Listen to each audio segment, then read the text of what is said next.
আমরা তো জানি না হেনা ভোটটা কি, সাধারণ মানুষ তো। হেনা ভোট ব্যাপারে কিছু জানি না বা বুঝিও না, কিন্তু মানুষের মুখে শুনি যে হেনা ভোট হয়। এই মুহূর্তে আমি রয়েছি গাইবান্ধা সদর আসনের বোয়ালি ইউনিয়নের কাতারি মোড় এলাকায়। আগামী 12ই ফেব্রুয়ারি ত্রয়োদশ জাতীয় সংসদ নির্বাচন অনুষ্ঠিত হতে যাচ্ছে। এই ভোটকে কেন্দ্র করে কিন্তু গাইবান্ধার সংসদীয় আসনগুলোতে কিন্তু আসলে যে নির্বাচনী যে আমেজ জনগণের মাঝে তা কিন্তু লক্ষ্য করা যাচ্ছে। নির্বাচনকে আনন্দমুখর করে তোলার জন্য কিন্তু আসলে গাইবান্ধা সংসদীয় আসনগুলোতে কিন্তু ব্যানার ফিস্টেনে ভরে গিয়েছে।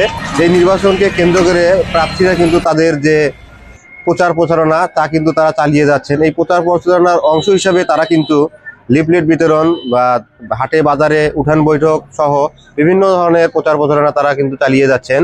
আমি যদি আপনাদেরকে জানিয়ে রাখি যে আসলে এই ভোটটি সঙ্গে কিন্তু আসলে হ্যাঁ না ভোট মানে গণভোট কিন্তু অনুষ্ঠিত হতে যাচ্ছে। এই গণভোট সম্বন্ধে আমি আপনাদেরকে দুটি কথা জানিয়ে রাখি যে আসলে 1977 সালে কিন্তু সর্বপ্রথম শহীদ প্রেসিডেন্ট জিয়াউর রহমান তার শাসনামল কেমন ছিল এই জন্য কিন্তু তিনি কিন্তু এই হ্যাঁ না ভোটের আয়োজন করেছিলেন। পরবর্তীতে 1985 সালে কিন্তু এই হ্যাঁ না ভোট আয়োজন করেন এরশাদ সাহেব। এরপরে 1991 সালে আসলে সরকার ব্যবস্থা ফিরিয়ে আনার জন্য কিন্তু হ্যাঁ না ভোট গ্রহণ করা হয়।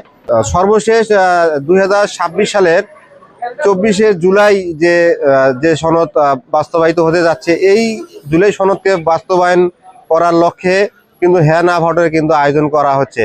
আসলে আমরা আজকে এই আসনের সংসদীয় আসনের গ্রাম অঞ্চলের মানুষজনের কাছে এবং সাধারণ জনগণ যে রয়েছে তাদের যে ভোটার রয়েছেন তাদের কাছে কিন্তু আমরা এই হ্যাঁ না ভোট সম্বন্ধে জানতে চাবো।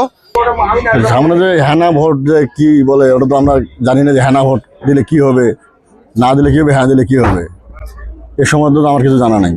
হ্যাঁ, আমার তো কেউ ওখানে বলে যে হ্যাঁ দিলে কি হবে, না দিলে কি হবে, এটা তো জানা দরকার আমাদের। আমি তো হেনা ভোট ব্যাপারে কিছু জানি না বা বুঝিও না, কিন্তু মানুষের মুখে শুনি যে হেনা ভোট হয়, কিন্তু আসলে আমি কিছু বুঝি না হেনা ভোট কাকে বলে। অনেক জায়গাতে দেখা যায় সাইনবোর্ডে লেখা থাকে যে হেনা ভোট হবে। যে সরকার যে বলতেছে যে সরকার বর্তমান আছে হেনা ভোট, হেনা ভোট তো আমরা জানি না, এর আগে তো আমরা ভোট দিচ্ছি। হেনা ভোট কেমন বা কি এটা তো আমি বিস্তারিত বুঝতে পারি না। এখন আমরা কি করব? হ্যাঁ দিলে কি হবে, না দিলে কি হবে, এটা তো আমরা কিছু বুঝি না। আমরা তো জানি না হেনা ভোটটা কি, সাধারণ মানুষ তো। খালি বিল্ডিং গুলোতে লেখা যে হেনা ভোট।